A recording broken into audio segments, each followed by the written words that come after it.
এই ময়দানে থাকবে না। স্বেচ্ছাসেবক ভাইরা পুরুষ দায়িত্বশীল ছাড়া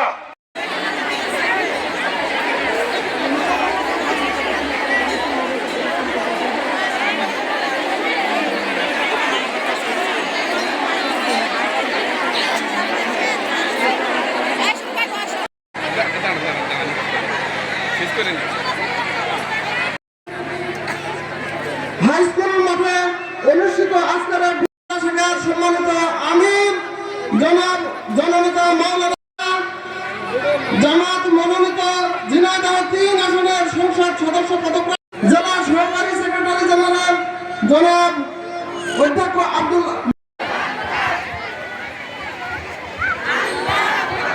শুনলাম এই পর্যায়ে আমাদের ছাড়ের ঝিনাইদহ আমি ইমাকে অনুরোধ জানাচ্ছি তার বক্তব্য রাখার জন্য। সমবেত আমার প্রিয় আমার মহেশপুর বসে দেখতেছে আপনাদের অবস্থা, আপনারা বিশৃঙ্খলা করেন না, যে যেখানে আছেন সেখানে বসে।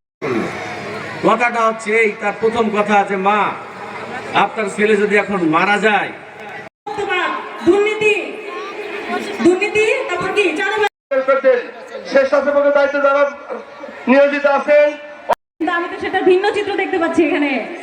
এখানে তো ঘরবন্দি কাউকে দেখতে পাচ্ছি, ক্ষমতায় আসলে ঘরবন্দি করে রাখবে তা তো দেখতে পাচ্ছি না, বরং সেটা কি সততা ঐক্য আমার অত্যন্ত ভালো লাগছে, আমার অনেক খুশি লাগছে যে আমি আজকে এখানে এসে বক্তব্য দিতে পারি। বিসমিল্লাহির রহমানির রহিম। প্রিয় কোর্ট, আপনারাও দোয়া করবেন। আসসালামু আলাইকুম।